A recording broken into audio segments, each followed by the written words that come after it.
I know we read this quite often, but we can't read it enough. And just to realize that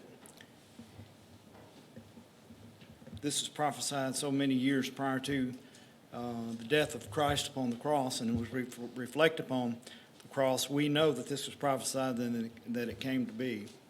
And because of that death upon the cross, Christ has asked us to remember his death until he comes, and that's what we're going to do.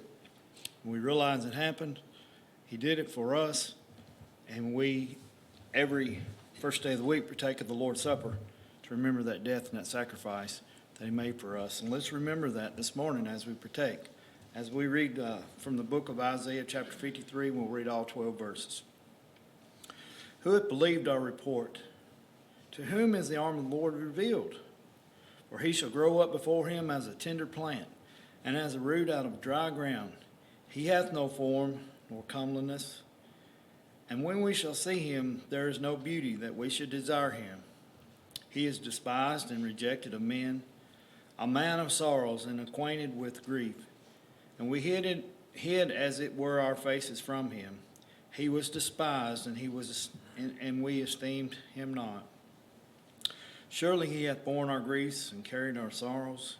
Yet we did esteem him stricken, smitten of God, and afflicted. But he was wounded for our transgressions, he was bruised for our iniquities. The chastisement of our peace was upon him, and with his stripes we are healed. All we like sheep have gone astray. We have turned every one to his own way, and the Lord hath laid on him the iniquity of us all. He was oppressed, and he was afflicted, yet he opened not his mouth. He is brought as a lamb to the slaughter, and as a sheep before her shearers is dumb, so he opened not his mouth. He was taken from prison and from judgment, and who shall declare his generation? For he was cut off out of the land of the living. For the transgression of my people was he stricken. And he made his grave with the wicked, and with the rich in his death, because he hath done no violence, neither was any deceit in his mouth. Yet it pleased the Lord to bruise him. He hath put him to grief. When thou shalt make his soul an offering for sin, he shall see his seed. He shall prolong his days, and the pleasure of the Lord shall prosper in his hand. He shall see the travail of his soul, and shall be satisfied by his knowledge.